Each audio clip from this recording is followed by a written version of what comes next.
નમસ્કાર, spark today ન્યૂઝમાં આપનું સ્વાગત છે દર્શક મિત્રો। જે સ્માર્ટ મીટરને લઈને જે છેલ્લા ઘણા દિવસોથી હોબાળો ચાલી રહ્યો, ત્યારે વધુ એક વખત ફતેગંજના જીબી ઓફિસ ખાતે વધુ એક હોબાળો જોવા મળી રહ્યો, જ્યાં દર્શક મિત્રો જે સ્માર્ટ મીટરના નામે આ તમામ જે બબાલો ચાલી રહી છે તેને હજુ આ સ્માર્ટ મીટર માટે આ બબાલ વધુ એક વખત વકરી છે। જીબી ઓફિસ આ સ્માર્ટ મીટરને લઈને જે તમામ જે સ્થાનિકો છે, સ્થાનિકો અહીંયા પહોંચ્યા છે અને તમામ લોકોની એક જ માંગ છે કે જૂના જે મીટરો છે ફરી મળે તે માટેની વાત કરી રહ્યા છે। આ તમામ લોકો છે તેમની સાથે વાત કરી, શું પ્રોબ્લેમ? અમારા જૂના મીટર આપો। એક અઠવાડિયાની અંદર 800-800 રૂપિયા કપાઈ જાય છે, તો 4 અઠવાડિયા મહિનામાં 4 અઠવાડિયા આવે તો કેટલા થાય? 3200 રૂપિયા થઈ જાય, તો બે મહિનાના 3-4 હજાર બિલ થોડી હોય।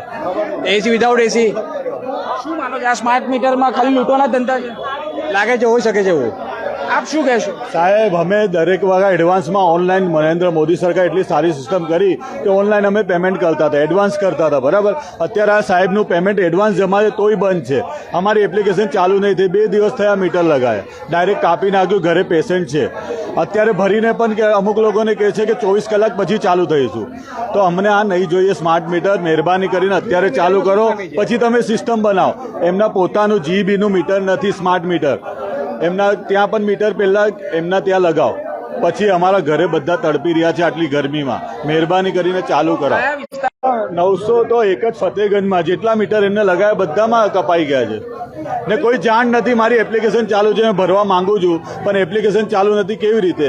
કોઈ દિવસ અમે લાઇનમાં ઊભા ન રહ્યા આટલી ગરમીમાં, જોબ છોડીને અમે ઊભા છે। જોબ છોડીને અહીંયા કહે છે કે તમે ભરો, 24 કલાકમાં ચાલુ થશે। જે રીતે આ સ્માર્ટ મીટરના નામે આ જે લોકો હેરાન થઈ રહ્યા છે, શું કહેશો, કેટલા હેરાન થવું પડે છે? અરે હેરાન નહીં, એકદમ હેરાન છે। આ તમે જુઓ, આ 900,000 લોકો અહીંયા આગળ છે, પૈસા લોકોના જમા છે અને 5,000 કોઈના 7,000 જમા છે, અને સામે 300 રૂપિયા કે 200 રૂપિયાનું બિલ આવ્યું હશે સ્માર્ટ મીટરમાં, એમાં એ લોકોએ લાઇટ બંધ કરી દીધી છે। હવે આ કઈ બાજુનો ન્યાય છે? જેમના હજારો રૂપિયા જમા છે એવું કહે છે કે 6 મહિનામાં પાછા આપીશું, એટલે અમારા પૈસા જમા, અને અહીંયા આગળ 200-300 રૂપિયામાં આ જે ગ્રાહક છે MGVCL એ બધા ચોર બની ગયા, ઘર છોડીને જતા રહેશે। 12,000 રૂપિયા જમા ને સામે 300 રૂપિયામાં લાઇટ બિલ કાપી નાખ્યું છે। હવે આ કઈ બાજુનો ન્યાય? આ કયો ધંધો કરે છે? ધંધો જ કરે છે, કોઈ વેલફેર તો કરતા જ નથી। 40 ડિગ્રીની પરિસ્થિતિમાં આ રીતે ગરમીમાં રહેવાનું કેટલું યોગ્ય માનો? આ 40 ડિગ્રીમાં આ કેટલા જણાને એટેક આવી ગયા હશે, અને 900 ઘરમાં લાઇટ બંધ છે। કે મારા ઘરની જ વાત કરીએ તો મારા ફાધર 87 વર્ષના છે, એમનું હાર્ટ 25% ચાલે છે। હવે એમનો શું પ્રોબ્લેમ, એમને કેટલા પ્રોબ્લેમ્સ થાય? આવા તો દરેક ઘરની કહાણી હશે।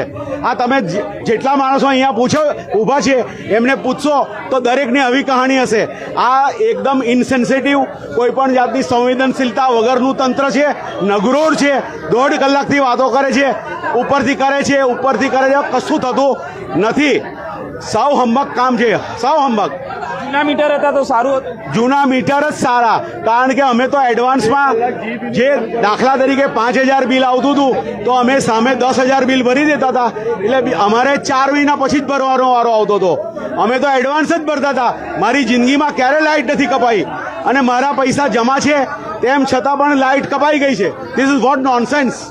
બિલકુલ આ તમામ જે લોકોની જે પરિસ્થિતિ છે, આ 40 ડિગ્રીની વચ્ચે આ તમામ લોકોને ગરમીમાં રહેવાનો વારો આવે છે, કારણ કે સ્માર્ટ મીટરના નામે જે કોરક ધંધા થઈ રહ્યા છે તેનો વિરોધ તમામ લોકો કરી રહ્યા છે। આપ જોઈ શકો છો તે પ્રકારે જીબીની ઓફિસે તમામ મહિલાઓ સહિત મહિલાઓ પણ અહીંયા પહોંચી છે અને મહિલાઓ સાથે વાત કરવાનો પ્રયત્ન કરીશું, પરંતુ જે પ્રકારે આપ જોઈ શકો તમામ લોકો અહીંયા ઉપસ્થિત છે, તમામ લોકો હેરાન પરેશાન થઈ ગયા છે। શું કહેશો, કેટલી પરિસ્થિતિનો સામનો કરવો? પરિસ્થિતિ એવી છે, હવે મારું બિલ તો 300 રૂપિયા આવે છે, હું ભાડાના ઘરમાં રહું છું, 300 રૂપિયા આવે છે, બરાબર। અત્યારે આ લોકો કહે છે કે રિચાર્જ કરો, ચલો રિચાર્જ કરવા બી તૈયાર છે, હું 1000નું કરાવું, 2000નું કરાવું, પણ મને શું ગેરંટી કે મારું 300 જ કપાશે? મારું બિલ 300 2 મહિનાનું આવે છે, અહીંયા હું રિચાર્જ કરાવી દઉં, 10 દિવસમાં મારા 2000 કપાઈ ગયા, તો મારે કોને જવાબ કરવાનો? 300ની જગ્યાએ મારે સીધા 2000 આપી દેવાના? આ શક્ય નથી। તમે પહેલાં પ્રોપર પ્લાનિંગ કરો, લોકોને જાણ કરો કે આવી રીતે બિલ આવશે, આ રીતે આવશે, એના સિવાય તમે મીટરો બદલ્યા, અને મીટર બદલવામાં આવી કોઈને જાણ નથી કરી। અને મારો એક મેઇન સવાલ છે કે આ જીબીની ઓફિસ છે ત્યાં સ્માર્ટ મીટર લાગેલું છે, તો એ બતાડો અમને, અને ના લાગ્યું હોય તો તમે તમારું પહેલાં બંધ કરો ને લાઇટ, તમારી ઓફિસની લાઇટો બંધ કરો, સ્માર્ટ મીટર લગાવો, એમાં રિચાર્જ કરો. તો કે એ તો કંપની તરફથી આવે, તો કંપની તમને ફ્રીમાં કરે છે, કંપનીને બી તો પૈસા ભરવા પડે ને. તો રિચાર્જ કરાવો તમારા મીટરને, એ બતાડતા નથી કોઈ. બિલકુલ કે આ સ્માર્ટ મીટરને લઈને તમામ લોકો હેરાન પરેશાન છે. ખાસ કરીને જ્યારે વાત કરીએ તો તમામ લોકો જે 40 ડિગ્રી, આપ જોઈ શકો નાના બાળકો પણ અહીંયા આ ગરમીમાં હેરાન પરેશાન છે. કેટલી તકલીફ પડે છે. બહુ જાજો અત્યારે આ છોકરું લઈને આવવું પડે છે. આવું કેવું ભંગાર કર્યું છે બધું. બિલકુલ લોકો જે પ્રકારે અહીંયા હાલાકીનો સામનો કરી રહ્યા છે તેનું કારણ છે સ્માર્ટ મીટર ને લીધે જ આપ જોઈ શકો છો અત્યારે જે પરિસ્થિતિ અહીંયા જોવા મળી રહી છે.